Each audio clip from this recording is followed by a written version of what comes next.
So the first thing I want to show is the, we call it osmotic gradient. So it's kind of how does water move in our environment, in our bodies, and in wood, and in and out of our wood. And because really the water movement is what's causing wood movement. An osmotic gradient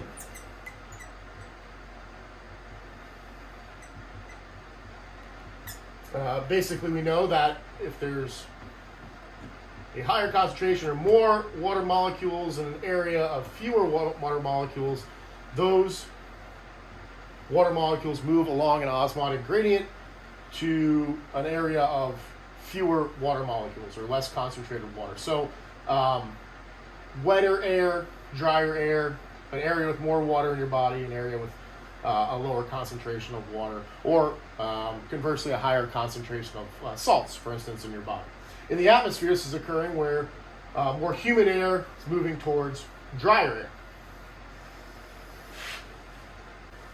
Now we also know that on a very basic level, the relative difference between the content or the concentration of water or the osmotic, what we call osmotic potential, if there's more water over here and comparatively a lot less water, this water is going to move more rapidly. The closer these are in concentration of water, amount of water, the less quickly that water is going to move. And this rapid water movement is what can cause cracking, checking. It's one of the reasons why we're drying our slabs right now and leaving them thicker, is that rapid water movement is going to create more movement in the wood and kind of shock that wood and lead to more movement of grain and tension release in the wood. So if we look at the wood here, if you have our wood here on the left, you can imagine it's a series of straws. These are called Xylem, and they're the primary kind of, look like a bundle of straws, conduct water throughout the plant, and there are little pores between each of the xylem cells, and so water can move up and down the plant when it's living. As it's drying, this structure here, we're going to start to remove some of that water. We leave our cellulose fibers and our other cell structures, and that's what gives wood its strength and the grain. That's why we see, like in quarter sawn grain, we see all those straight lines. That is these cells lining up vertically. As water is removed, even when it gets down to kind of furniture-ready percentages, there's still water molecules in these soaked into the fibers, and as the air outside of that piece changes in the water content, whether it's a humid day or a dry day, or the seasons, the amount of moisture content in the air, there's a relative pressure to pull that water in or out of the wood.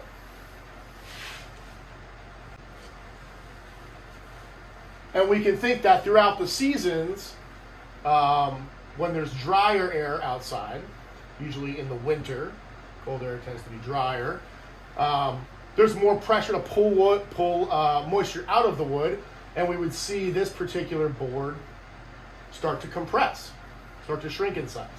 Conversely, maybe in the summer, warmer air or humid air, when there's more moisture building up in the air compared to what's going on inside the wood, that moisture is drawn into, through that osmotic gradient, drawn into the wood. So you get expansion. And that transition that happens throughout the season, because the air temperature air moisture content changes fairly slowly, that movement is slow and usually not a lot. You know, it could be a quarter inch over a big tabletop, but that's just going to flow a little bit. And different woods are going to release or capture more moisture depending on the species. So over the seasons, that change in the water content, the relative humidity of the air, is pretty slow. And so the wood is gaining or losing a little bit of moisture content slowly throughout the season. Now we understand kind of why wood expands and contracts throughout the season, really driven by the humidity or the moisture content of the air, and that moisture moving in and out of those cells and of the wood structure. through that osmotic gradient. We can kind of look at what the special case was here that really caused this rapid change in wood movement and caused some of that glue joint to fail. So here in Seattle, the temperature has dropped very, very rapidly, 15, 20 degrees, and it got extremely cold extremely quickly, over a few days to a week. This is obviously inside the home where it is climate controlled. This is the wall and window, and it's about 15 to 20 degrees Fahrenheit outside, where it's particularly cold. Now, what happened with this table is that this air got very, very cold very quickly, and so the moisture content dropped very, very rapidly. So very cold, very dry air outside. What that did is actually cool down this window a ton, which led to condensation, pulling moisture out of that relative air inside the home, which meant that the area right by the window became drier,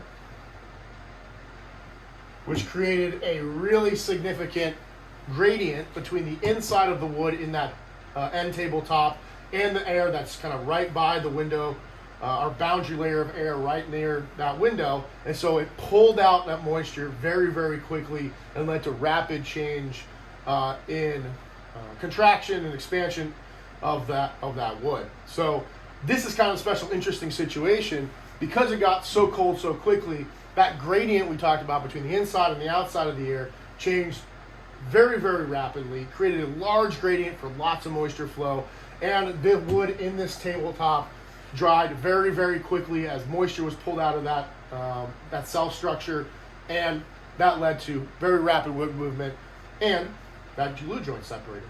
So I think it's an interesting case to think about: why does wood movement happen? What causes those changes? And what is the case here that led to cracking on the top? Obviously, we do as much as we can to help control for that wood movement, but at the end of the day, we're working with natural products going to change over the seasons, and when things like this occur, these very rapid, unexpected changes, it can put stress on some of the joinery and some of the techniques we're using, like these figure eights, to help keep things flat and straight and allow for wood movement in our pieces. So hope it's been interesting to you. It's fun to kind of go back to some physics and science I used to teach. So hope you enjoyed that and give you a little more appreciation for how wood moves and why it's so important to take care of this as we think about building our pieces.